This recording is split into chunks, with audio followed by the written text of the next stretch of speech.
Bienvenue dans cette vidéo consacrée à un framework full stack JavaScript pour lequel j'ai eu le coup de cœur. Et notamment parce qu'il permet de créer très rapidement une RESTful API.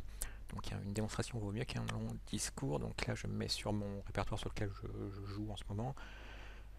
Majuscule plus clic droit pour pouvoir accéder directement à une console Windows. Et là donc on va utiliser le node npm donc, pour installer le package. Donc Sales qui peut être installé sous forme d'un package, donc avec npm install, la commande habituelle, hein, propre à Node. Et donc on a dit qu'on voulait installer le package Sales qui va nous installer le framework. Donc voilà, c'est parti pour l'installation.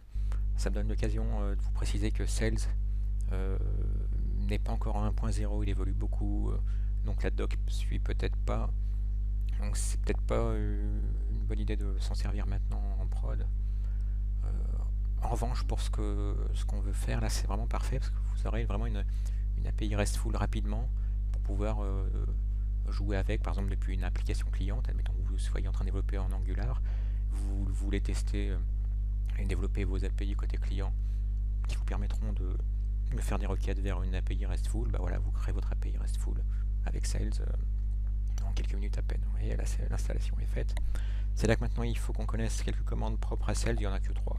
La première, c'est celle qui nous permet de créer notre application. Donc ça va être Sales suivi de New, et l'application qu'on veut créer, on va l'appeler Musicians API.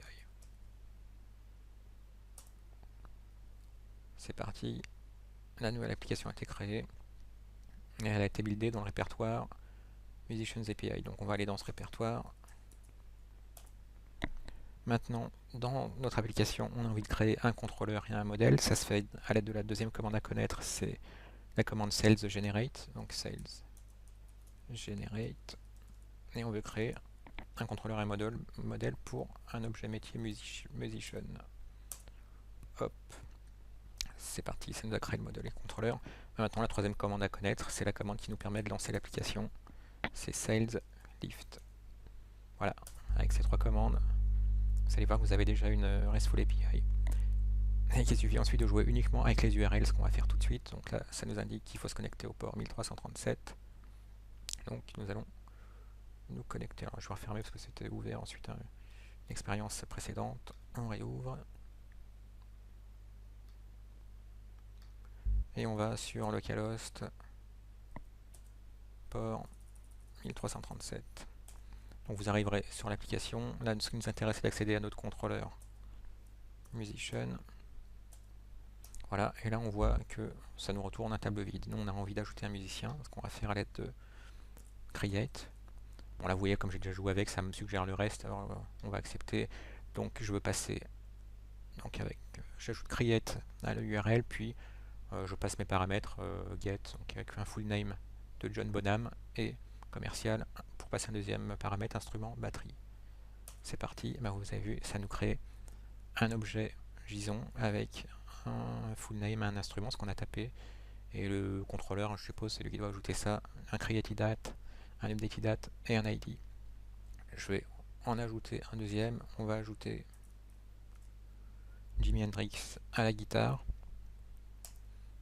Voilà, full name, instrument, create date, update date, ID. Si je retourne à la racine, on voit que j'ai bien mes deux objets. Si je veux faire un update, alors j'ai toujours un petit doute sur l'update, l'ordre, ça va être sans doute update. Le numéro. Bon là j'avais déjà joué avec avant. Donc admettons que j'ai envie de préciser qu'un Jimi Hendrix, il aura comme instrument non plus la guitare, mais la guitare et le chant. Donc on tape l'URL musician slash update pour mettre à jour, puis l'ID de l'objet qu'on veut mettre à jour, donc 2, et on précise le chant qu'on veut mettre à jour. Donc instrument qui sera guitare et chant au lieu de seulement guitare. Vous avez vu, ça a été pris. Et enfin, puisqu'on a vu le read, donc chaque fois qu'on se log à la racine de l'API, on lit, on a fait un update, on a fait un create, et ben maintenant pour faire un delete, ils n'ont pas appelé delete, ils l'ont appelé destroy par contre. Admettons que je veuille supprimer le premier musicien, donc destroy slash 1, et voilà, Donc c'est lui qui a été supprimé. On retourne à la racine, on voit qu'on a bien maintenant plus qu'un seul objet. Donc c'est parfait, vous avez vu en quelques minutes à peine, hein, on a notre API qui est fonctionnel.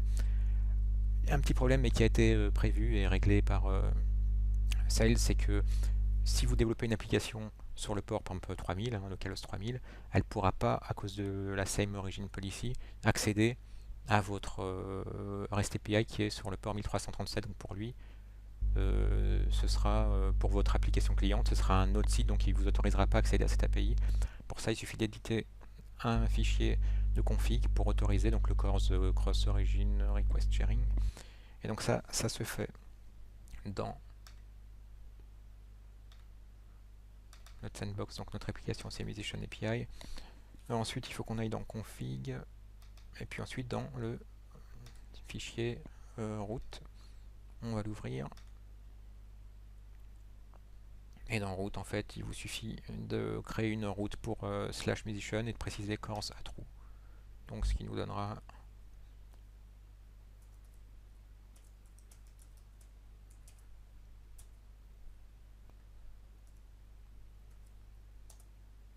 alors on a donc dit course à true. Voilà, et ça comme on le sait tout simplement parce que la documentation en fait le précise. Alors, si vous allez sur la documentation de config.route, vous descendez sur cors. Voilà, ça vous dit. Attendez, on n'y est pas encore. Voilà, cors, qu'il suffit d'ajouter donc à une route considérée cors à true.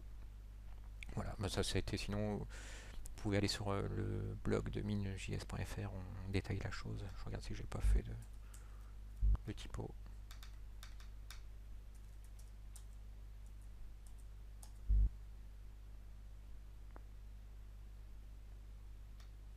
Voilà, donc en allant sur cette adresse,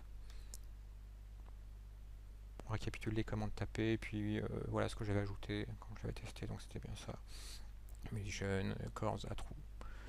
Et bien voilà donc pour cette petite présentation de ce framework Sales, et notamment dans la possibilité qu'il vous donne de pouvoir créer facilement une RESTful API. Ah oui, un dernier petit point, mais c'est que si vous souhaitez désactiver cette fonction qui est un peu quand même un peu risquée, de permettre à tout le monde de mettre à jour ou de supprimer les objets musician, ça se fait dans un autre fichier de configuration. Ce sera dans contrôleur, config on y était déjà, contrôleur. Et il suffira de mettre shortcuts à false. Voilà, le commentaire est assez explicite, donc voilà, c'est ça qu'on va mettre à false. Donc pour désactiver la possibilité de faire du CRUD depuis les URL. Merci d'avoir suivi cette vidéo et à bientôt.